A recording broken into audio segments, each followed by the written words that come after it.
Welcome back to the moral decay of America. And if you're easily offended, go ahead and get the hell on out of here, because I may say something you're not going to agree with, and I don't need your little juicy fruit ass getting upset at me because you're not going to change my mind, just like I'm not going to change your mind. So just move on.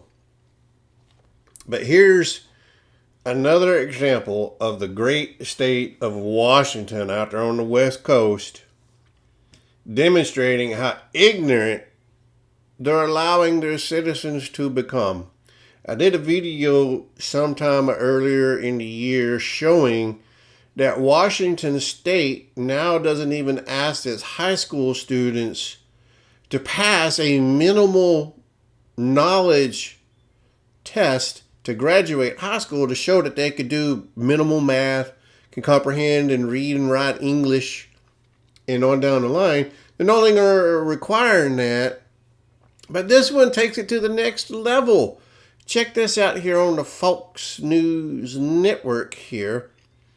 That the state of Washington, to become an attorney out there, basically saying you don't have to pass the legal attorney bar exam because it disproportionately blocks marginalized groups from becoming lawyers, saying that it's minimally effective for ensuring competency, the state task force found.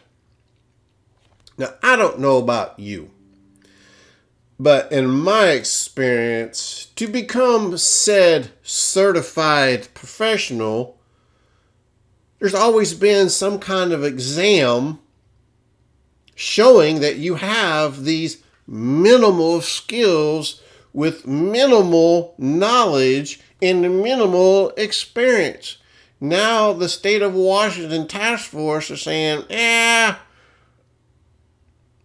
that's not effective because these marginalized groups are upset because they have not put the work in, do not have the mental faculties, do not have the brain capacity of passing those exams. Therefore, you're being a racist, you're being a homophobe, you're being whatever.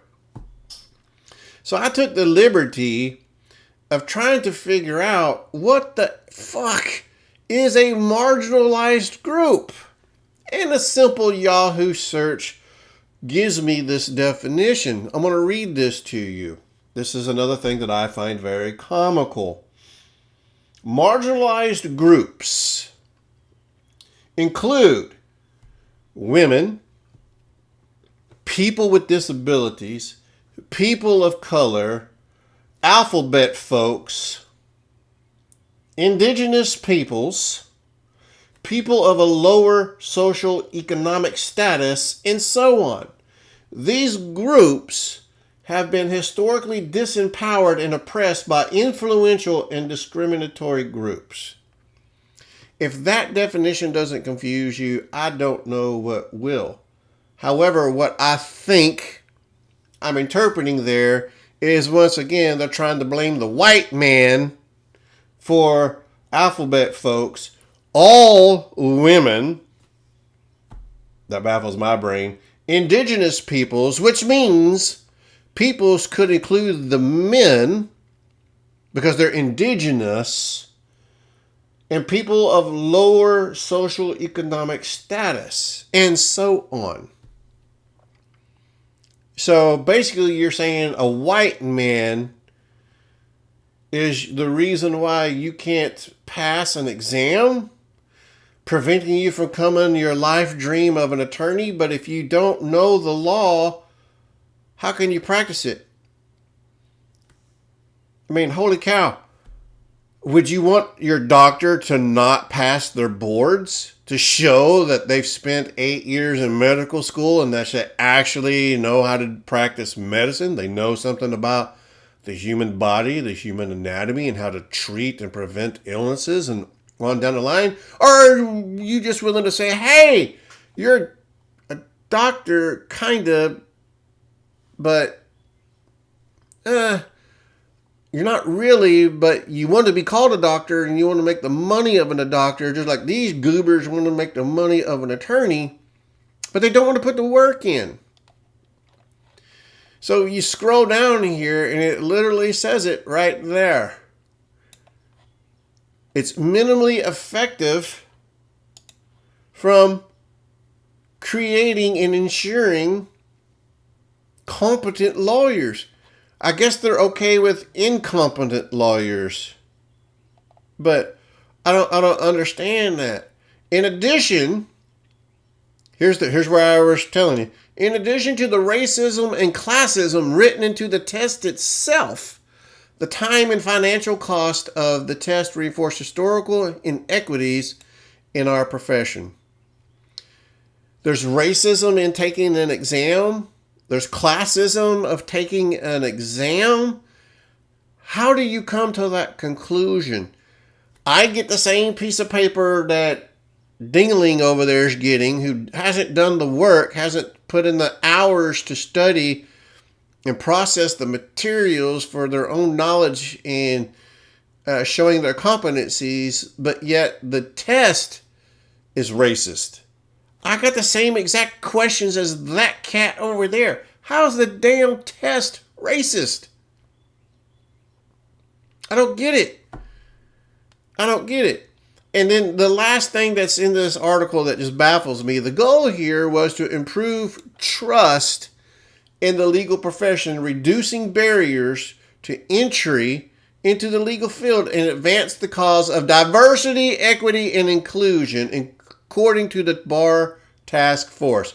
So for the love of me, once again, everybody else does not have to put the energy, doesn't have to put the time, doesn't have to make the commitment to learn the law, to understand and interpret the law, to show that they have these minimum is the key word, minimum competencies about law, and yet based on their race, based on their gender, based on everything else, we need to give them a relaxed approach because we're leaving them out. Are you shitting me? Are you shitting me, folks? This is what I'm saying. This is so immoral. This is where the decay of our society is. We're literally saying, hey, we need to lower the bar because these other goobers didn't want to do the work, but they're being left out because of their race. I could have swore that it was MLK Jr. who said we should judge those on the content of their character, not of the color of their skin. I agree, but apparently the state of Washington disagrees that the skin tones and other sexual beliefs are more important than the character of the amount of work, the amount of commitment, the amount of integrity that a white male has contributed to his learning and advancement compared to these other folks. I just don't understand it. And if this doesn't show you moral decay of this country, I don't know what it is. But it seems very hypocritical to me. It seems unjust. How can anybody verify or vouch that this is fair and equal play? Because we're only here for the advanced cause of diversity, equity, and inclusion. Who gives a shit anymore, apparently, in the state of Washington? Hey, hire the best person for the job, the most qualified, the most knowledgeable, the most experienced, somebody that can come right in and get to work and get the work done. But instead, hey, Mr. DEI, Mrs. DEI, you're a construction owner, and in this case, you're an attorney. Can you come over here and file some grievances for me? Can you come over here and build me some legal paperwork? Well, I don't really know how to do that because I didn't have to learn that in law school, but I want to get paid $300,000 because I'm DEI. What gives, folks? Help me understand it. I would love to understand how that's being fair and partial to the students who are putting in the effort. I don't give a damn what color you be. I don't care what you got between your legs. If you got a JJ or a pecker, I don't care. If you take one in the butt, I don't care. If you're a carpet muncher, again, I don't care. But do you have the mental faculties to say you've got these minimal skills and you're willing to demonstrate that by passing this exam? I have to do that on all the exams that I have to take as an IT professional.